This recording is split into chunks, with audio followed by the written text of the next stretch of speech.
১৯৮০-র দশকের অস্থির সময় গণতন্ত্র তখন বন্দী, মানুষের কণ্ঠ রুদ্ধ। ঠিক সেই সময়ে আশার আলো হয়ে গণতান্ত্রিক আন্দোলনের অগ্রভাগে আবির্ভূত হলেন বেগম খালেদা জিয়া। রাষ্ট্রপতির শাসন ব্যবস্থা থেকে সংসদীয় গণতন্ত্রে ফেরার পথে তিনি ছিলেন এক অনড় শক্তি।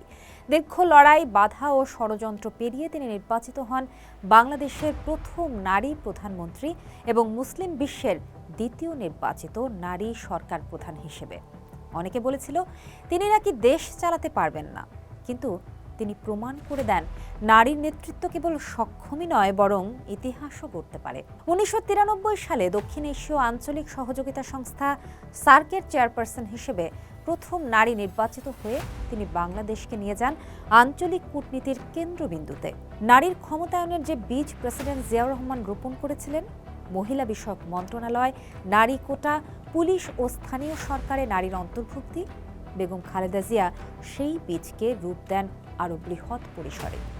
১৯৯৪ সালে চালু করেন female secondary school assistance programme, যা গ্রামীণ মেয়েদের জন্য মাধ্যমিক শিক্ষা বিনামূল্যে নিশ্চিত করে। ফলাফল, বাল্যবিবাহ কমে, জন্মহার হ্রাস পায়, লক্ষ লক্ষ মেয়ে পায় স্বপ্ন দেখার সাহস।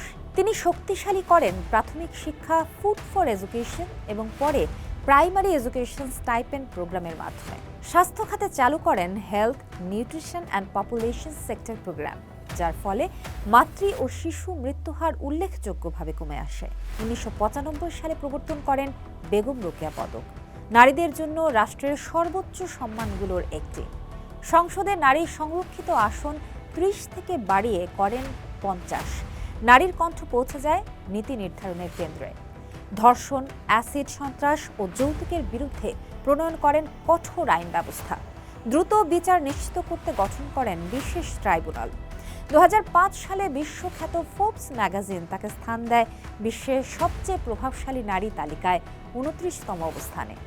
সাবেক মন্ত্রী মওদুদ আহমেদের ভাষায়, শাসক গোষ্ঠীর সবচেয়ে বড় ভয় ছিল খালেদা জিয়া, কারণ তাকে তার স্বামী রাষ্ট্রপতি জিয়াউর রহমানের সবচেয়ে শক্তিশালী উত্তরসূরি হিসেবে বিবেচনা করা হচ্ছিল। একজন গৃহিণী থেকে একটি জাতির নির্বাচিত নেতা, এই পথ কিন্তু সহজতর ছিল না, কিন্তু ইতিহাস কখনো সহজ পথেই লেখা হয় না।